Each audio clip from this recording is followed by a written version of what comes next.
Hey Lionheart folks, it's Lev. Welcome back to another video. For those of you who are new, I'm using him pronouns. This video is one that I've had in mind for a while now, but I wasn't ready to film it and I had to let everything sort of process in my brain and cook a bit more. And then now that it's like done cooking, my subconscious and my entire body is just like, you need to get this video out, you need to film it, you need to get all your thoughts out, and you need to make a video about it. So if you've been following my channel and my videos for a while, you may know that I was previously into relationships, one last year, one earlier this year, and both went downhill and didn't end so well. And there is a lot that I have learned from it, and that's what this video is about. Just relationship reflections and learning from trauma and what I realized about myself, relationships, and just other insights and things that I've gained from knowing these people in my past. Just stuff I've learned. I'll also put timestamps for different points I talk about in the description box. First thing is, even though it was traumatic, both experiences traumatic in different ways, I'm glad it happened. I'm glad I met those individuals. I'm glad that they were in my life, and I'm glad that we shared what we shared together, even though both of them ended up in breaking up, both relationships. I'm glad I got to experience that, because even though those people are no longer in my life, I have gained so much from it that I would not have gained otherwise. Like, if I had not gone through these experiences, I would not be the same person as I am today, and I would be a lot more naive and not know that much about myself and how I react and respond and behave in relationships and my attachment style and like all of these important growth things. So I've used these experiences and the traumatic incidents that happened as fuel for growth, and that fuel for growth, not just, I guess, fuel for growth psychologically, emotionally, but that also plays out in like all areas of my life. Just growth in one domain tends to have a ripple effect on other domains of my life. And also thinking like, if I had not gone through these experiences and I was just living my life like without these experiences, I would still be feeling very scared. I would still not be very confident with relationships or like trying to meet people in terms of the dating realm. And I would just be stagnant. If none of this happened, I would be the exact same person as I was like end of 2020, early last year, and now in terms of relationship. I would not have grown or progressed in any sort of fashion if I had not gone through this trauma. Continuing to see a therapist to talk about relationships and parts of me that I'd like to work on in terms of relationships and just human connections in general, and just working through a lot of the trauma stuff that I have. One being, I don't feel good enough, which I'll talk about later, and how that links to my behavior and stuff I did in the past. First thing, what was I gonna say? The first two relationships I had were very intense, and I'm currently in a relationship with my partner, and the relationship with my exes felt like a very intense roller coaster ride all the way, like just non-stop, very intense. When there were highs, like good points, it was really high and very euphoric. When shit hit the fan and we went downhill, that hit very hard. It's like fluctuating between extremes in a way. And what I realized from that session with my therapist is that that is not healthy. Like, ideally we want like a slow, smooth teapot ride with our partner, and that's how relationship should be like. Not constant extremes of highs and lows. When highs hit, it when the extremes hit, it hits very extreme. And what I realized, particularly with my recent ex-boyfriend who I broke up with almost 2 months ago. Yes, almost 2 months ago. What started out to be like what I thought was stable and healthy ended up just going downhill. And when there were highs, like the first time I held hands with literally anyone in a romantic sense was with my ex-boyfriend. Holding hands, I got so euphoric and the high was phew. But then when shit hit the fan and there was disagreements and sort of a heated conversation, it hit very, very hard. I didn't after we started sort of going downhill, I felt like we weren't standing on stable ground. The ground that we initially built this connection on, that layer's been like chopped off and disappeared. The layer we built initially, and that's the reason why I felt connected to him.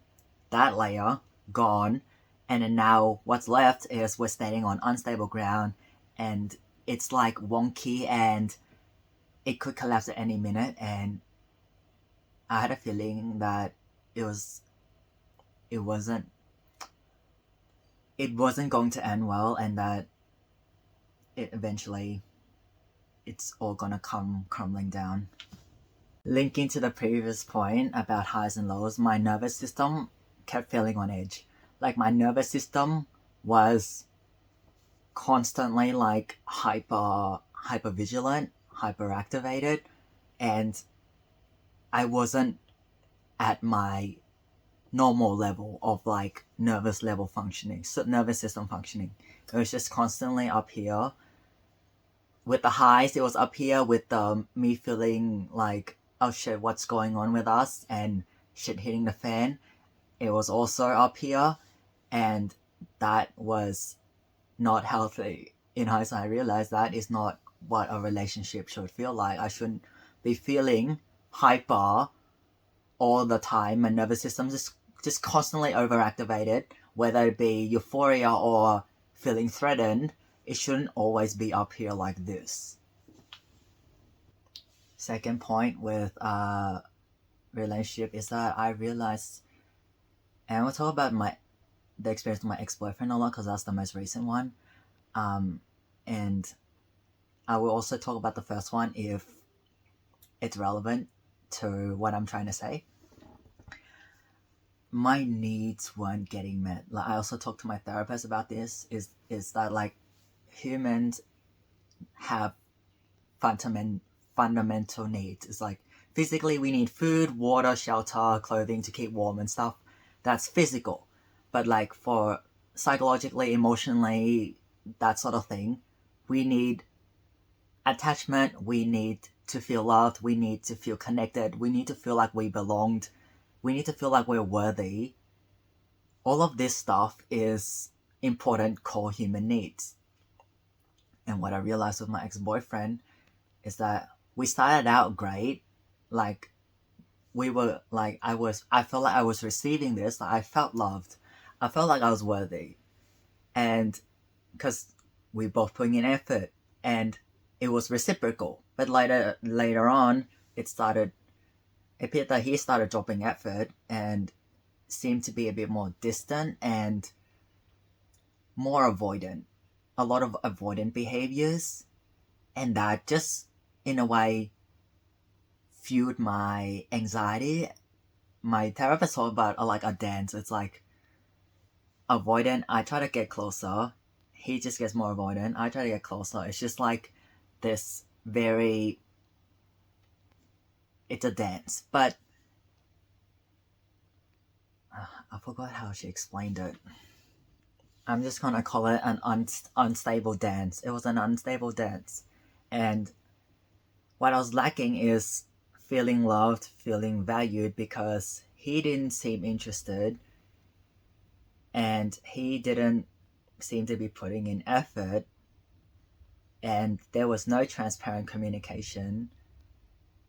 Like, if something was going on and he needed space, for example, he didn't tell me.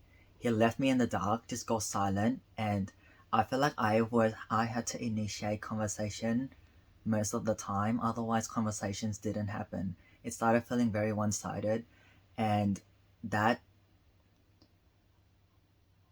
deep down really threatened my humanity, because I'm like, we're in this relationship. You asked me to be your boyfriend. I agreed because what we had initially was great and I thought this was going to continue.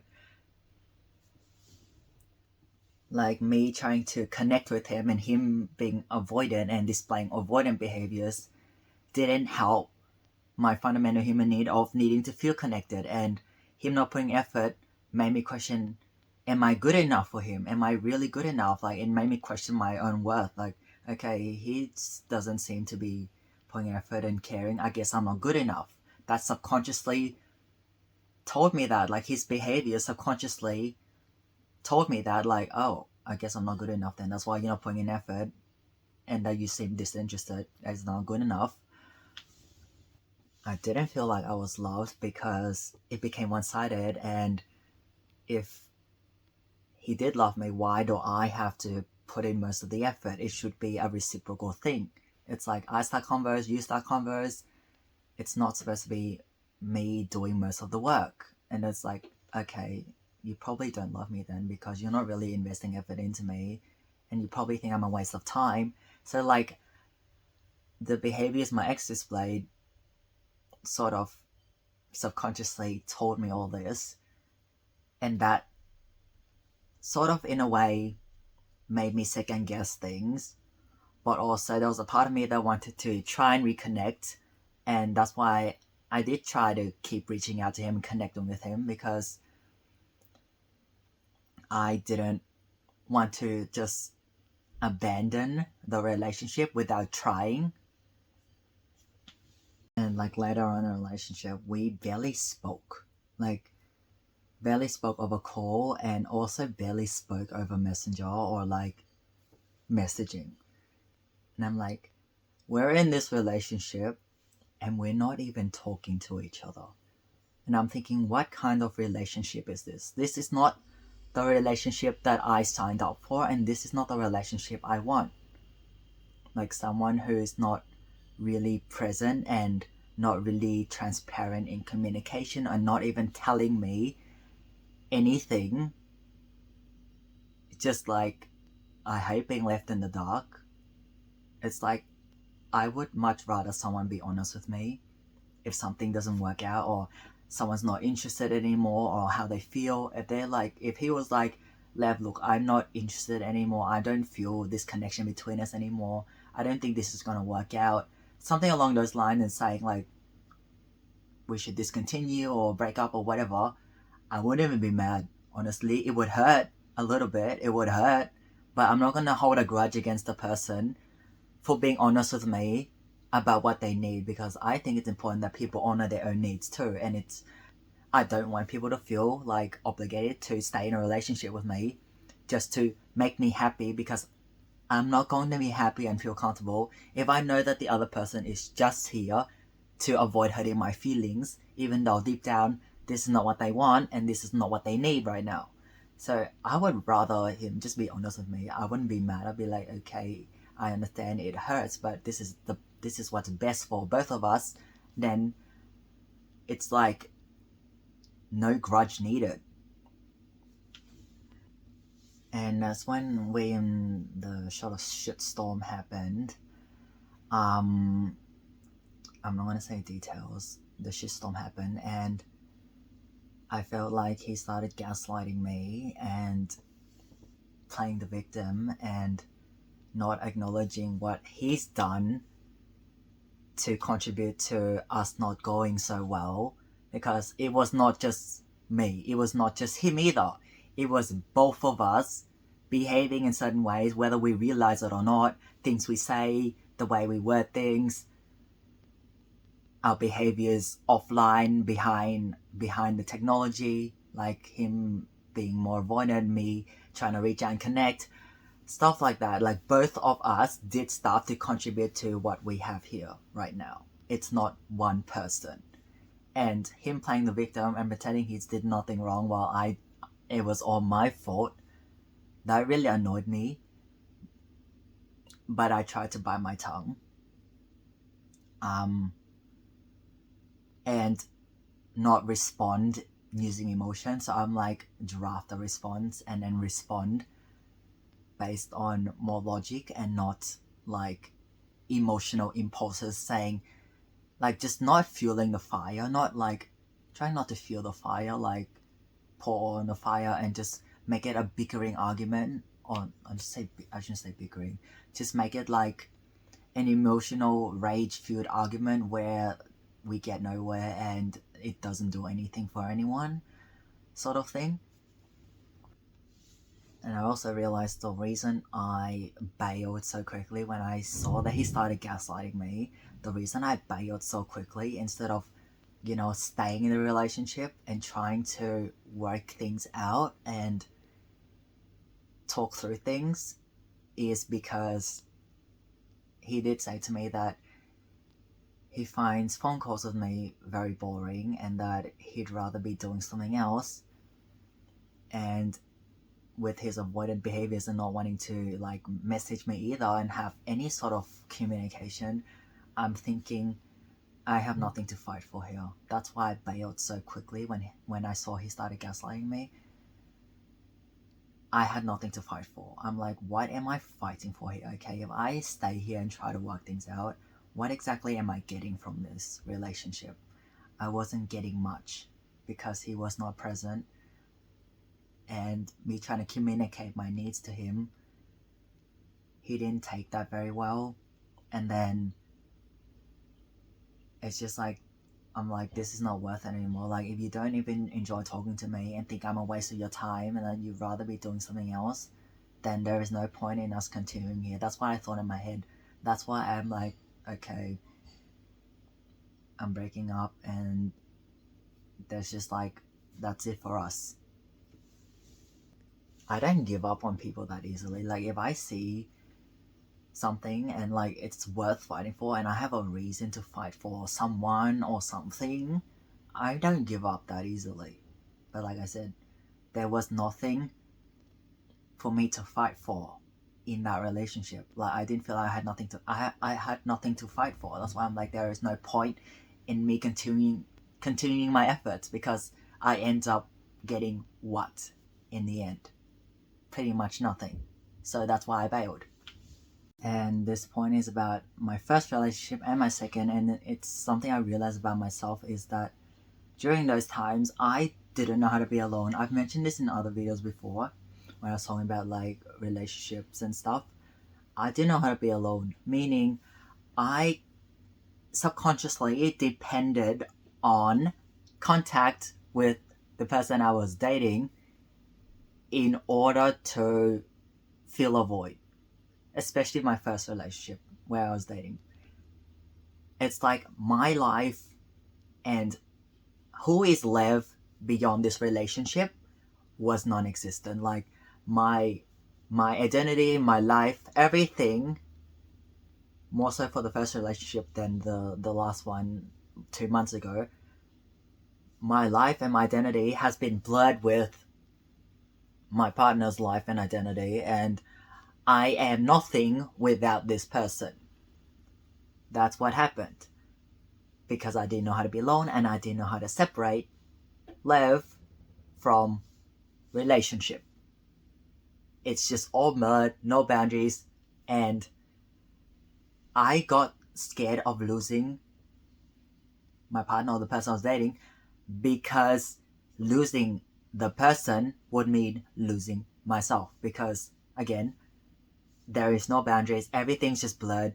It's been like mixed in together so thoroughly that losing the person would mean losing myself, because I didn't know who I was without the person. And that's why like I kept messaging them, and it's like I couldn't do anything. This is more for the first one. I couldn't do anything without like messaging her and telling her about it.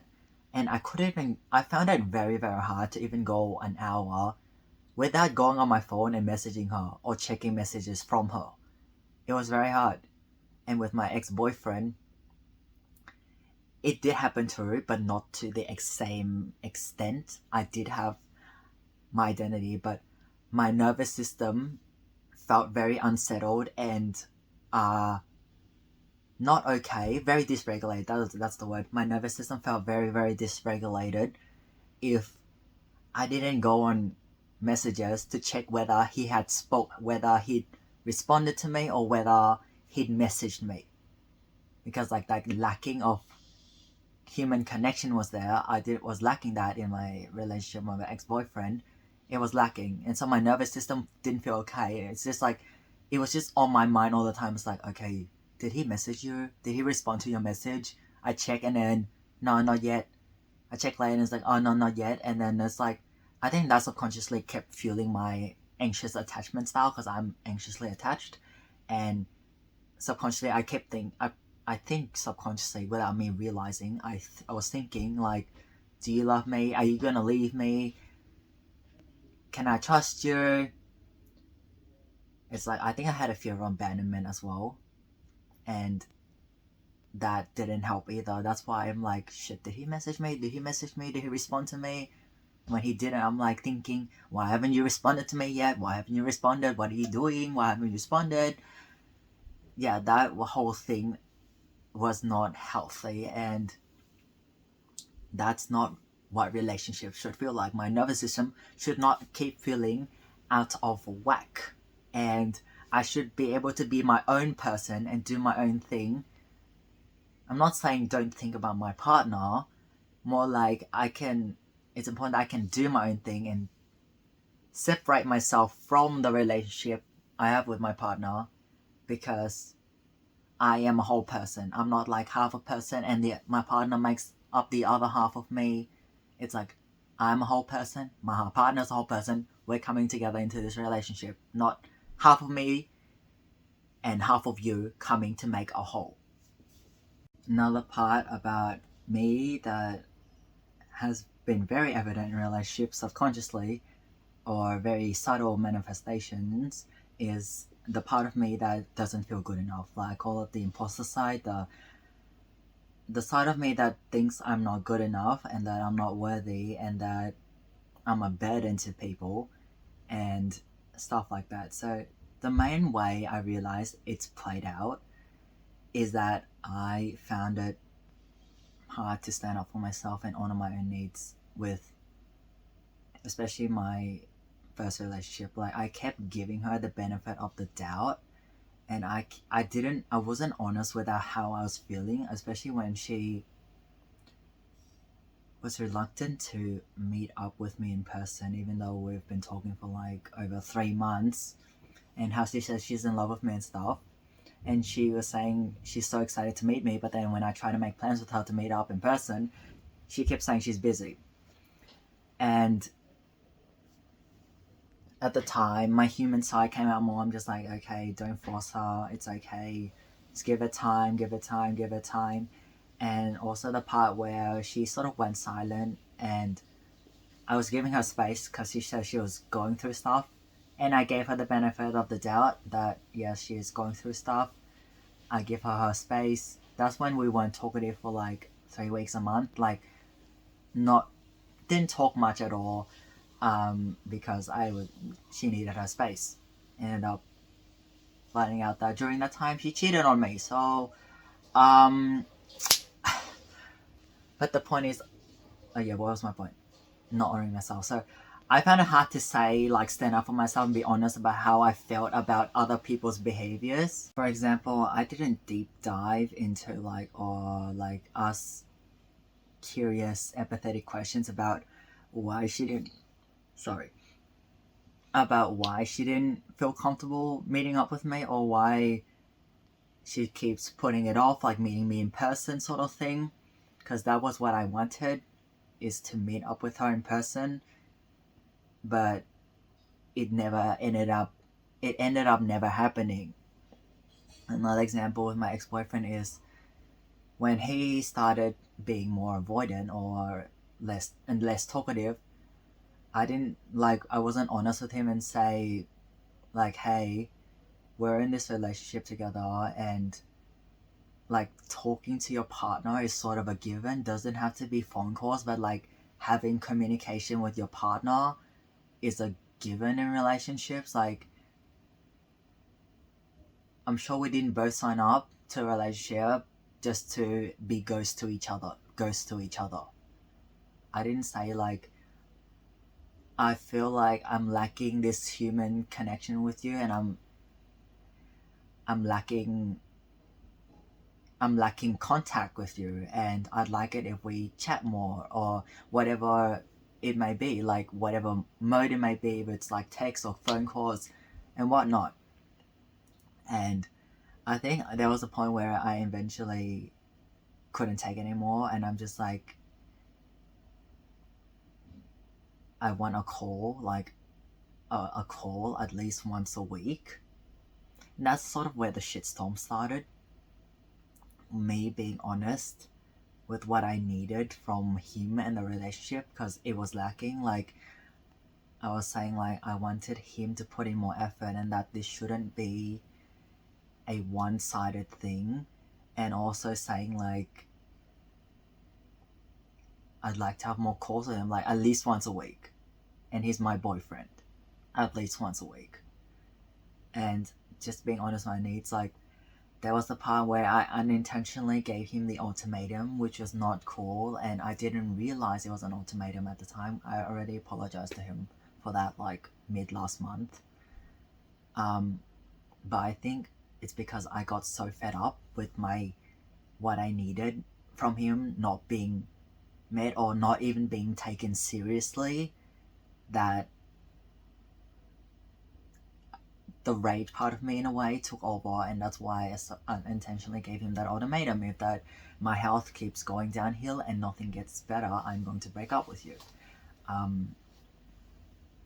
But also when I first started saying like I needed this stuff from him, like the more effort and stuff like that, and he was calling me selfish and childish and whatnot, and just not taking me seriously, and like sort of attacking me for being honest with my needs, there was a part of me that there was the not good enough part of me that thought, maybe I am being selfish.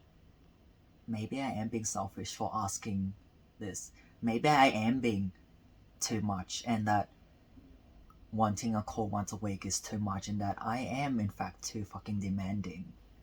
He also said that to me. I'm demanding. Maybe I am too demanding and selfish, and that I don't think about him. So maybe I should just shut up.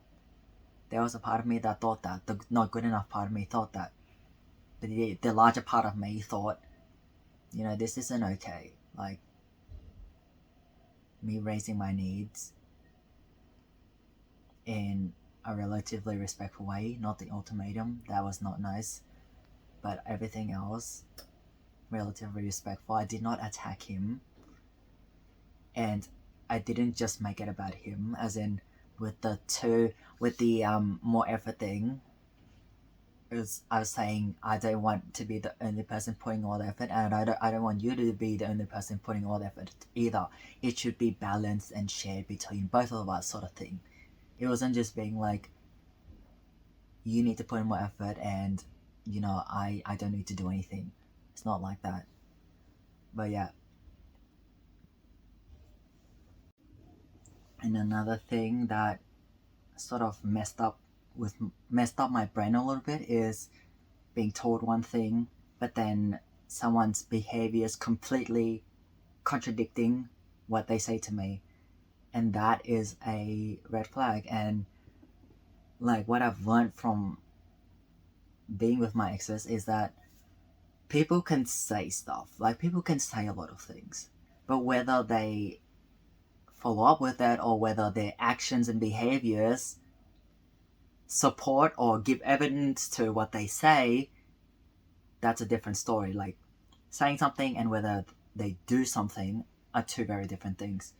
It's like my ex-boyfriend said he loved me, But then now I'm thinking back on it, if love is being avoidant, not talking to your partner, not being transparent and honest with your partner, calling your partner selfish when he raises his needs, and not even like not listening to like listen, not listening to understand, but just listening to respond, and also not really putting in effort, this is not love. Like, love, this is not love. That's not what love is to me. If love is not putting in effort, then I don't really know what this love is, and I don't want to be part of this love, because love to me is not avoiding your partner and not talking to your partner and not putting in effort and expecting your partner to do most of the work. That is not love. That is not. No. It's like, now, yes, I do listen to what people say or what people write to me, but then what I mainly focus on is people's behaviors. Behaviors.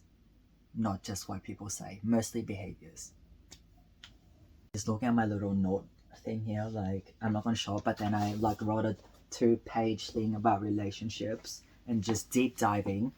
Back to the good enough stuff, I was also really scared of ruining the relationship if I sort of so-called broke the peace by being honest with what I needed. That's what I was scared of too. Like, and that scared of losing my partner was also rooted in the fact that what I said before about me being completely mixed in with them, and losing them would mean losing myself.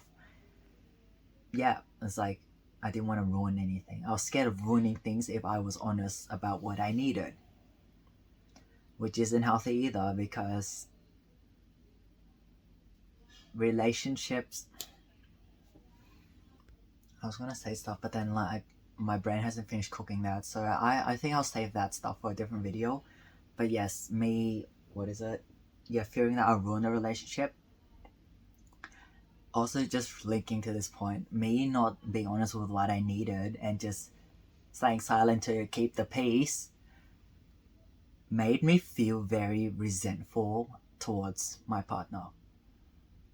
I felt very resentful, and I started feeling very passive aggressive, because I didn't like confrontation. I'm not like gonna full on yell at people, so I tend to respond in a very passive aggressive way, mostly behind the scenes where they can't see me. Yes, a lot of resentment, and that resentment like kept building up the longer it went on. Like, the longer my ex-boyfriend like was avoidant, the more resentful I felt.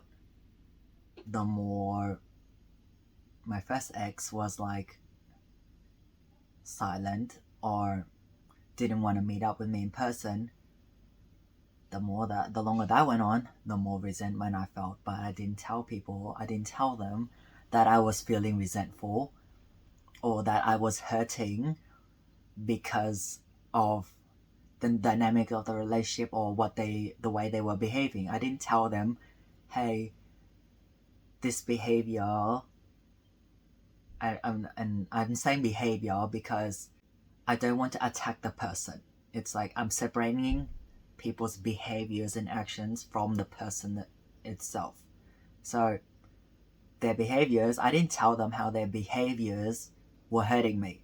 And so I suffered in silence, because I was thinking it's better than ruining the relationship, so-called ruining the relationship, by being honest. And a different point about connection now. So my first ex, I felt very connected because it was like so exciting. It was my first one. I never felt like towards people in this way, and it being reciprocated and stuff. And same with my ex-boyfriend after I broke up with my first ex, May last year. Yes, May last year. And me doing all the healing work last year, and then me coming to 2022, fresh, meeting my ex-boyfriend. It was so exciting. I'm just like, yes, I found I found I don't want to say good and bad people. I'm trying to think of another word. Finding a suitable partner after what happened with my ex, I got very excited and happy. And what we had initially was what I was connected to.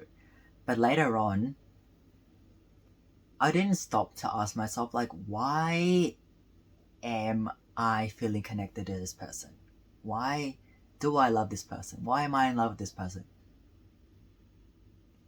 Like, same with my first ex, like, asking why, and just actually sitting down and writing down or picking out the things that I actually love about the person. It's like, okay, I love them. I feel this attraction towards them. But why? And for me, the whys are important because I don't want to do something just for the sake of doing it. Like, especially, I mean, sometimes I do things, but relationships wise, I don't want to be in a relationship for the sake of being in a relationship. And if I don't know why I'm in a relationship, then it's very hard for me to sort of justify to myself why I'm putting so much time, effort, and attention into this if I don't know what I'm getting out of it or why I'm actually doing it in the first place. But for my first ex, the reason why I felt so connected is because I wanted to fill a void and I didn't know how to be alone. That was the main reason I could think of. And because I love talking to her and stuff like that. But the main reason I was so into it and particularly scared of losing her is because I was filling a void for me. And if she was gone, I'll be like, fuck, I have this void now. I don't know what the hell to do with it. I don't know how to deal with it. I don't want to deal with it. And I realized now that I was using my relationship with her as a way to escape this void. It was an escape mechanism, partly. Escaping the void of feeling alone and being alone because I didn't know how to deal with it. And my recent ex, I connected to him at first because we had such deep converse, deep meaningful converse so early on, and I love deep meaningful converse early on. Like, that was what attracted me to him. But later on, when we started sort of distanced, I didn't actually stop to ask myself, why am I still with him, and what is it about him now that still keeps me here in this relationship? I didn't ask that. But now thinking about, I think one part of this equation or this giant puzzle is that my human side came out more. It's just like, okay, he's going through stuff, just don't give up on him so easily, give him time and stuff. And I realize I tend to do that, like, just honor people and like give them chances while I am in something, well, and sort of suffering in silence. It's not great, like, just being here, just like, okay, I'm not exactly getting anything out of this, but I'll stay here because of some potential thing that can come up in the future. Like, okay, he might be doing this stuff now, but maybe he'll change in future, and then that's when, more good things come out of this. Shit, now that I say that out loud, fuck, that's actually what it was. I didn't realize that until now. That's what it was. Me staying there because of some potentiality of it getting better, even though right in the present moment I was suffering, I wasn't getting what I needed. Suffering in the present, in the relationship for potential in the future. That's it. Fuck. I didn't realize that until now. Okay, that was a good realization for her. I didn't actually realize that until now. It didn't click in my head until now. But another thing I realized about my past relationship is that I, in a way, to a degree, ignored my gut feeling.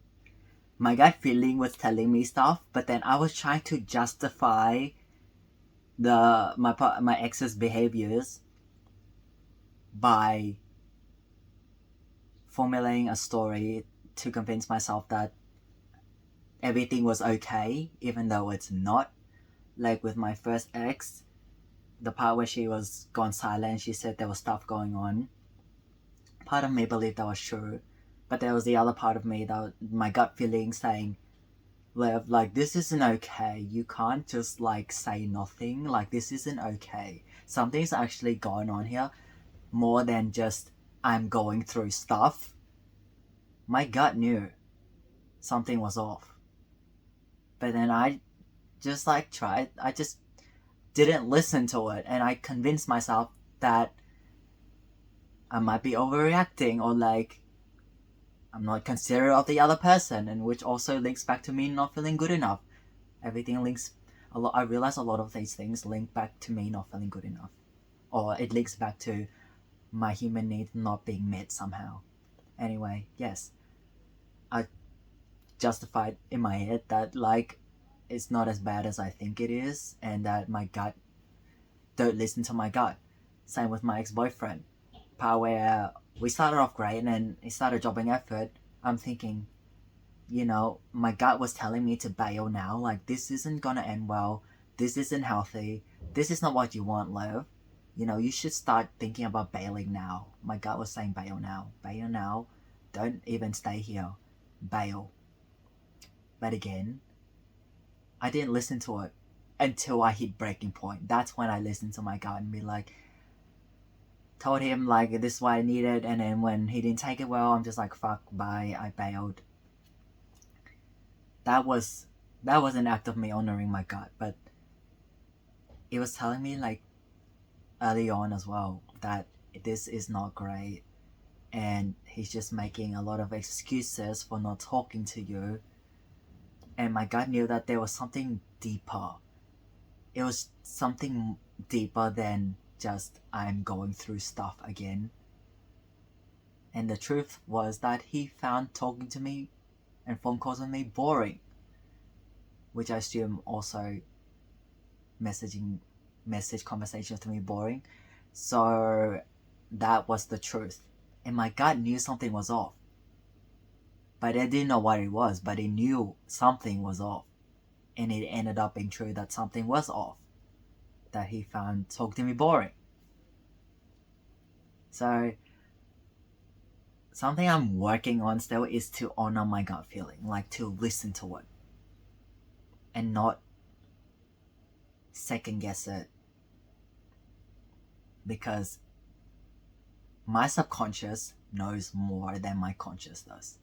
The things I'm aware of consciously, yes, important, but there's a lot more that my subconscious and unconscious and my gut feeling knows that my conscious does not know. It knows way in advance before my conscious does.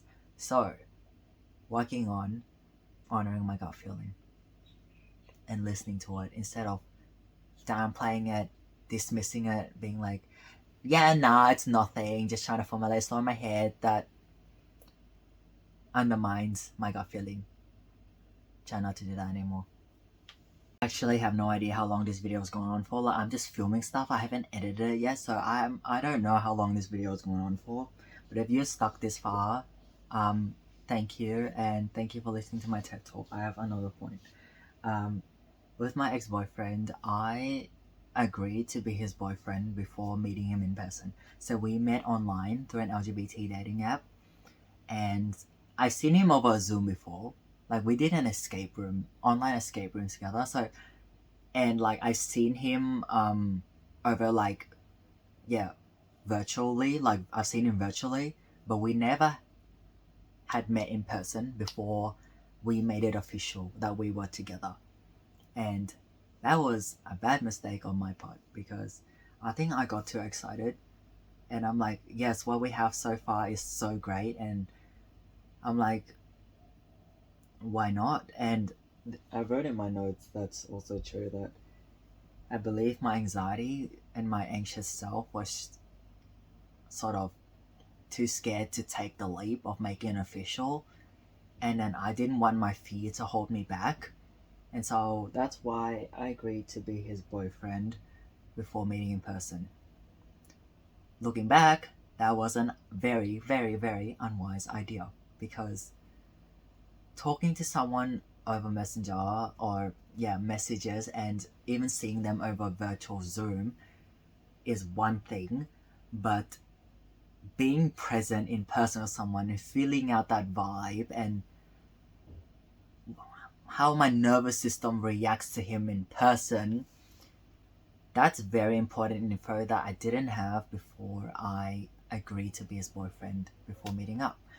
So, and if someone were to truly love me and were interested in me, like the label, whether or not we have a label for our relationship, this is another thing I just realized. Like, the label of the relationship, the label of the connection, whether it's like friends or dating or officially in a relationship and we're partners, that in of itself should not dictate the what is it? Dictate the nature of the relationship. It shouldn't dictate what one does and does not do or stuff like that. It's not like, oh, okay, we're official now, so I'll start putting more effort. Okay, we're dating. Yeah, I'll just like slack off a little bit. Like, oh yeah, like it shouldn't. The label of the connection, whether it's dating or relationship, should not dictate the dynamics or the nature of it. Like, I'm gonna give an example of my current partner. When we were dating, and we didn't make it official yet, it's still the same as if after we made it official. It's not like, okay, dating, we put in a slightly less effort just because we're not official yet, but then when we're official we start putting in more effort. No, like with my current partner, when we were dating and when after we became official, it's pretty much the same still. And there was no need to rush. Like, I didn't rush labeling our connection, and my partner was not rushing into labeling our connection either. So yeah, labels should not dictate it.